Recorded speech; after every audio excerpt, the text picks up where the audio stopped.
एक व्यक्ति से आज मैं आप लोगों को परिचित कराना चाहता हूं। लेटेस्ट अनुज करके आप लोगों ने एक नाम सुना होगा, बहुत ज्यादा चर्चाओं में है, चर्चा का विषय है। ऐसे सुंदर सुंदर भजन उन्होंने पूज्य श्री के ऊपर बनाए, जिन भजनों के धुनों पर जब वो भजन बजते हैं तो हमारे पैर रुकते नहीं है, हमारे हाथ रुकते नहीं है, हमारे मुख पर वो बोल ऐसे छप जाते हैं जैसे पूर्व जन्म से हमें याद हो। उनके दादाजी, और अगर उनके बारे में मैं आपको बताऊं तो वे केवल कुछ व्यक्ति ऐसे होते हैं जो अपने परिवार के नहीं होते, पूरी समाज के होते हैं। उस व्यक्तित्व में से एक थे सिंगई रतन चंद्र जी जैन, जो उनके दादाजी थे, और पूज्य श्री विगत 8 तारीख को उनका मरण हो गया। और जब मृत्यु निकट आती है तो अच्छे अच्छे भी बौखला उठते हैं, परंतु अंतिम क्षणों में भी अगर उनके मुख पर कोई नाम था तो एक नाम था पूज्य गुरुदेव सुधा सागर जी महाराज। जब मृत्यु उनके दरवाजे पर दस्तक दे रही थी तब उनके कानों में और उनके मुख पर हाय हाय तौबा तौबा नहीं थी, बल्कि पास में उसी लेटेस्ट अनुज के भजन, अपने पोते के भजन सुनते सुनते और पूज्य गुरुदेव के नाम का स्मरण करते करते उनका देवलोक गमन हुआ। ऐसे लेटेस्ट अनुज ने अपने भाव गुरुजी के समक्ष प्रकट करने के लिए एक निवेदन समझिए, जिज्ञासा समझिए या आशीर्वचन के रूप में पूज्य श्री के सामने निवेदन करा है। अभी आपको वो ऑडियो सुनाई जा रही है, उसको ध्यान से सुनेंगे। पूज्य निर्यापक मुनि पुंगव श्री सुधा सागर जी महाराज जी के चरणों में मैं कोटि कोटि नमोस्तु करता हूँ। नमोस्तु भगवान, नमोस्तु नमोस्तु।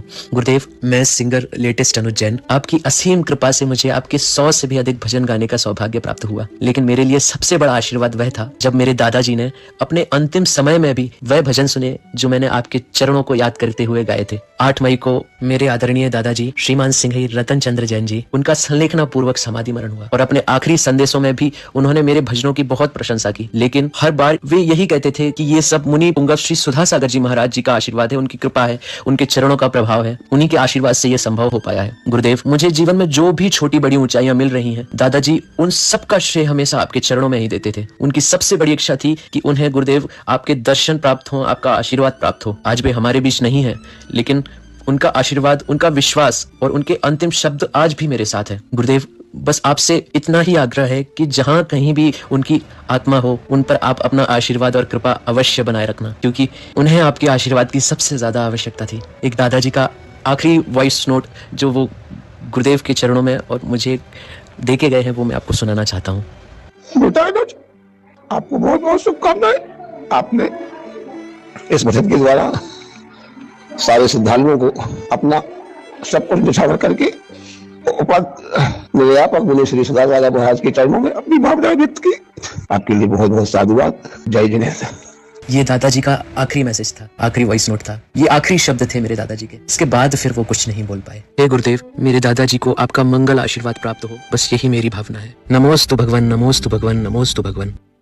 देखो, पूज्यपाद स्वामी महाराज ने भक्ति के अंदर भगवान से प्रार्थना की कि मुझे अंत समय में मुझे ना मोक्ष चाहिए, ना केवल ज्ञान चाहिए, कुछ नहीं चाहिए, बस मरते समय आखिरी दम तक आपका नाम मेरे मुंह से निकल जाए।